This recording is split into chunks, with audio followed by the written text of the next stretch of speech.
This Liberty Sports Update is brought to you by Beacon Credit Union. The Flames are one win away from being bowl eligible for the first time in program history. On Saturday, Liberty can clinch the milestone with a win at BYU, but that won't come easy. The Cougars are 4-4, and according to the Sagarin ratings, have faced the 12th toughest schedule in the country, which includes a win over then unbeaten and 14th-ranked Boise State. It's a different ball game this week. This is a tall task, one we're excited about having, but it's a whole different scheme, whole different world for our defense to match the physicality of this football team. Is going to be a tall task on both sides. BYU is coming off a 42-14 win over Utah State last week. The Cougars racked up 639 yards and a season-best 418 passing. BYU quarterback Jaron Hall threw for 214 yards in the first half before leaving the game with a concussion. Baylor Romney then came in to throw for another 191 yards and 2 scores. BYU's passing offense is ranked 27th in the nation, averaging 279 yards per game. I realize it. It's the best offense we've played this season. I don't really think it's close.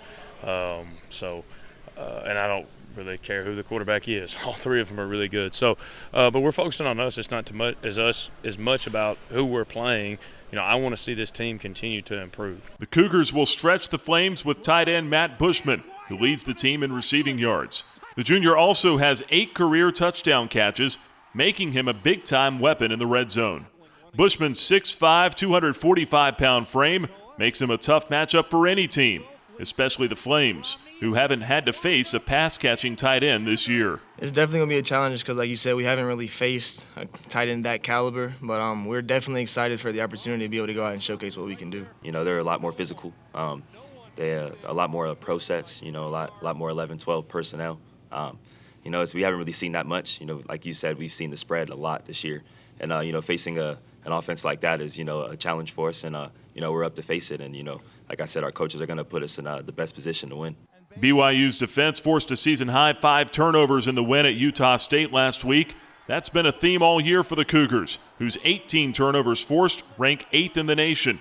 Since Week 3, Flames quarterback Buckshot Calvert has thrown 19 touchdown passes without an INT. Calvert is coming off his best game of the year, passing for a school record 474 yards and 4 TDs in a lopsided win at UMass.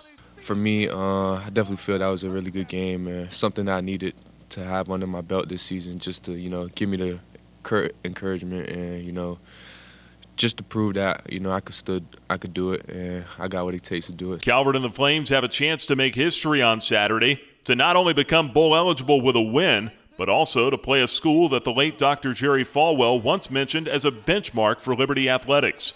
Falwell famously said in Liberty's early days, he wanted LU to be for evangelical Christians what BYU is for Mormons and Notre Dame is for Catholics. I actually got a chance to, be around Dr. Falwell before he passed away.